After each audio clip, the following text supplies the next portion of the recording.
Às vezes o jogador encaixa com o treinador, sabe? Por exemplo, eu nunca vi o Schmidt não jogou essa bola que jogou. Ele entrou no contra o Fluminense, na estreia do Vovô, no segundo tempo, e o Santos cresce muito no segundo tempo, depois que ele saca o Rincon e entra o Schmidt.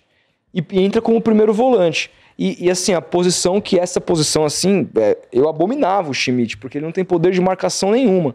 Eu também. Cara, com o Vojvoda, ele tá jogando ali posicionado. E foi os 2 melhores jogos que ele fez no ano ali. Porque, por conta da organização. Porque você disponibiliza uma linha de passe pro cara, muda o jogo do cara. Tava vendo uma declaração do Jorge Jesus aí, que eu até retuitei. Cara, do Ângelo, né? Você viu? Ele tirou o Ângelo da ponta, falou que ele vai ser um jogador comum. Ele falou, aqui ele vai ser um jogador comum. Eu vou fazer igual eu fiz com o Enzo Pérez no Benfica. Pra mim, ele vai ser um médio que vai jogar box to box. Ele não tem condição física ainda pra jogar, mas ele vai pegar e ele vai crescer e vai ser um ótimo jogador. Que com o Estevão, cara, às vezes o quanto que falta na vida de vários jogadores um técnico com um olhar desse pra sacar onde o cara rende mais, sabe? Pra você colocar o cara na posição certa. O João Paulo muitas vezes é treinador, cara. João Paulo Sampaio deu uma entrevista no Pó de Porco brilhante lá. Ele fala que na categoria de base do Palmeiras, quando o moleque começa a se destacar muito pela ponta, já é uma orientação de todas as categorias. Vai pro meio. Vai pro meio por quê? Porque no meio ele tem mais dificuldade. Ele vai ter mais obstáculos ali, mais marcadores pra ele passar.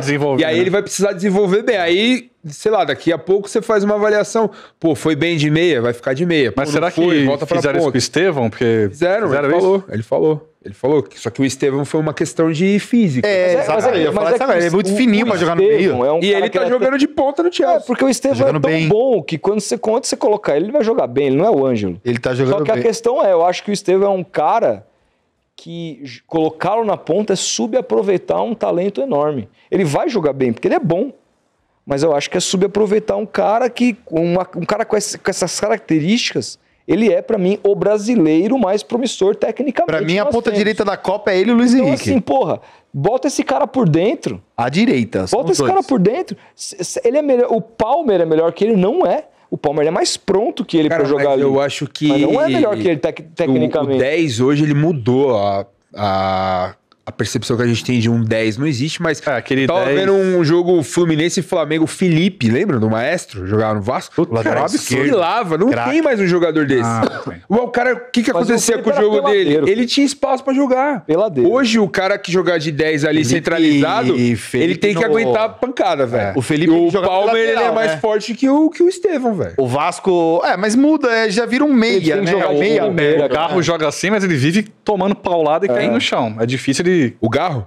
Então. Você falou... Ele não vai dominar ele passar de um cara. Ele consegue ter um espaço e dar aquelas bolas e deixa o cara na cara do gol, né? Você falou agora aí que eu esqueci, desculpa, que você tava... O Maestro?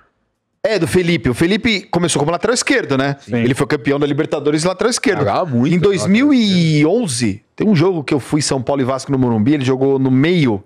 Era ele, Éder Luiz, Alexandro. 2x0 pro Vasco no Morumbi. Cara, o Felipe no meio de campo é embaçado. Se tiver algum vascaíno vendo Se você é lateral bom e sabe jogar a bola, você vai pro meio. O Marcelo. Jorge Wagner. Roberto. Né? O Alex, do Inter. É isso. Michel Bastos. Hoje, se a gente forma um lateral que tem essa qualidade, o cara não vai ser lateral. É isso. O cara não vai. O cara vai ser colocado de meia, de ponta, etc. Porque se ganha dinheiro hoje no Brasil, vem pelo ponto. Quem criticou o Zubeldia com o Cedric. E outra, o ponta muito habilidoso igual o Estevão, ele vai pra ponta, porque é muito mais fácil dele decidir ali do que no meio. Mas enquanto ele tem condição física, né? Então. Porque ele depende de estar na ponta dos cascos. Ali ele decide o jogo. Inteiro. Eu gostaria de ver um cara como o Estevão ser formado no meio e se crescer como um jogador um cara centralizado. Como é o Matheus Pereira, por exemplo. Por que o Matheus Pereira pode jogar central? O Matheus Pereira, o Estevão não deve nada tecnicamente pro Matheus Pereira. Até melhor. Então, por que ele não pode jogar ali? Mas eu acho que assim, o Matheus Pereira é forte. O cara é mó franzino, mó magrelinho, pequeno, mas a facilidade de jogar mais à frente na área como 9 e você voltar pra cá é mais fácil do que você sair daqui e tem espaço e vir pro meio. O Matheus Pereira, ele carimba todas as bolas bem mais pra cá, assim. E agora você falou de questão física... É a mesma coisa que aconteceu com o William, né? Quando o William saiu do Corinthians, ele era magrelinho, franzino. E ele ficou forte na Europa. É o que provavelmente vai acontecer com o Estevão. O Firmino já joga 9, O 10, né? William, por exemplo, ele poderia ter sido um caso de um cara que teria envelhecido melhor se ele tivesse jogado parte da carreira dele pelo meio. Com certeza. Porque pela ponta, o Grêmio contratou. Desculpa, assim, eu tenho a expectativa Ele não que eu tenho é nesse William ponta. que veio pro Grêmio, é zero. Mas ele jogou de ponta no Chelsea a carreira inteira, cara. porque tinha o Oscar, jogou no né? Corinthians depois quando ele voltou. Dá pra jogar com o Oscar lá Mas no direito. o Oscar Mikel, sai. Essian. Oscar sai, ele não teve nenhuma oportunidade. Ele jogou na ponta esquerda e na ponta direita. Nunca jogava centralizado, cara. Nunca confiaram E ele nele tinha pra a bola pra posição. jogar no meio. Ele Tinha bola, tem cara. controle de bola. O Flaco que eu sempre falei, ele nunca foi centroavante. Cara, se vocês pegarem os melhores momentos de sábado, ele faz uma jogada de camisa 10 que há tempos eu não via desde o Valdívia. Que ele dá pro gol do segundo pro gol, Facundo, né? Eu levantei assim no salão e comecei a aplaudir. Eu e meu pai, assim, ele domina, sustenta, porque ele é grande, ele sustentou, driblou o cara, driblou o outro no corpo e deu um tapa pro Facundo de Lionel Messi. Sabendo usar o corpo nessa posição, né? Muito melhor do que jogar de costa. Você falou que ele é meio pangon como um pivô, né? Pivô, ele não é argentino, né? De frente ele E agora ele tá jogar, jogando... Porra. É muito louco isso, é tipo FIFA. Você pega o cara, coloca ele de 9, aí o ponto dele vai 68. Você põe ele de meia, 95, tá ligado? Você mexe tipo, na você barriga, mexe né? Porque, cara, você vê esse cara jogando de centroavante, eu já vi ele no estádio, na Vila Belmiro, assim, bagre, cara. Eu falava, velho. Aí você vê o cara dando uns passos, você fala, como é que esse cara, que era centroavante, colocado na meia, capaz O Firmino não fez muito bem isso? Fez também. O Firmino, ele era um falso 9, não era diferente. Ele era o último, ele era o camisa 9, mas ele mas naquele time do Liverpool não tinha um meia. Ele era o meia. Então. Ele era o meia. Ele vinha aqui meia, fazer ele completava o losango dos três volantes. Você pode dar risada que eu vou falar, tá? Calma. Sabe quem que ajudou muito o Vitor Roque no Atlético Paranaense? O Pablo. O Pablo fazia essa função que o Flaco tá fazendo. Se você for olhar os jogos do Atlético Paranaense, o Pablo vários jogos que o Pablo saía, o Vitor Roque entrava nas costas ou no facão, na diagonal, o Pablo vinha carimbar essa bola no meio, vinha receber, dava passe, abria jogo. O problema do Pablo é a mãe dele. Não, mas ele jogou bem com o Vitor Roque. Agora eu fiquei pensando, né? Bem. Será que a gente achava que o Vitor Roque jogava tudo isso porque tinha o Pablo do lado dele? Então a comparação era desproporcional, né? Mas assim, o Pablo é tão ruim que qualquer cara do lado dele chama atenção do jogador. Não é sobre o jogador, é sobre a estrutura tática e como funcionava, entendeu? E funcionou no Atlético Paranaense. Tanto que o Vitor Roque fez mais de 20 gols. E agora no Palmeiras ele tá fazendo gol. Cara, e achar essas soluções...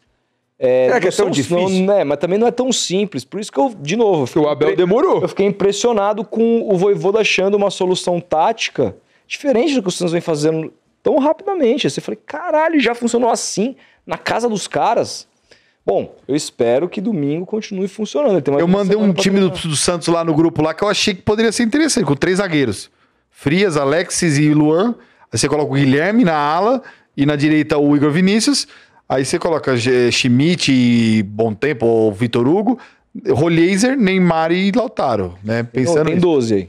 Não, 3 no meio, 3 zagueiros, 3-5-2 com 3 no meio. Tipo, eu falei Bom Tempo ou Vitor Hugo, que vai ser o volante junto com o Zé Rafael. Zé Rafael Schmidt e Rolheiser. Neymar e Lautaro. Com o Mike, Igor Vinícius ou Mike, com 3 zagueiros. O Mike na linha de... E o Guilherme como ala, porque ele fazia isso com o Crispim no Fortaleza, né? Então, mas é que tem uma questão aí. Já que o Guilherme só serve pra marcar? O Escobar marcando assim é impressionante. Mas ele pra atacar... então, pra atacar eu não gosto, mas pra atacar você tem o Souza. Pode ser. Só que tem que ter esse equilíbrio, mesmo com... O São Paulo tem esse equilíbrio hoje, porque o Enzo Dias ataca bastante. O Santos recebeu uma proposta da Holanda por ele, 12 milhões de euros, e se recusou a vender. O Ancelotti, o Santos teve a informação que o Ancelotti estava cogitando levar ele pra pré-lista.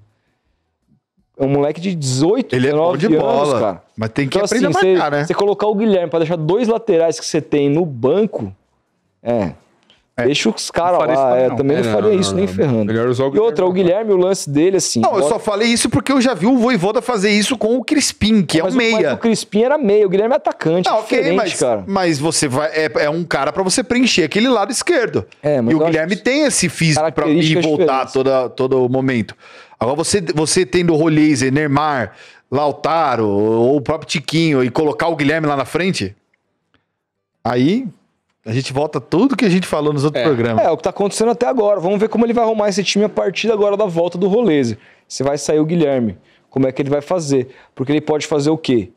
Ele pode, se ele for manter essa estrutura, ele traz o Roleze para meia, no lugar que o Neymar jogou, bota o Neymar mais próximo do Lautaro e é isso. Pô, vamos ver. Vamos esperar.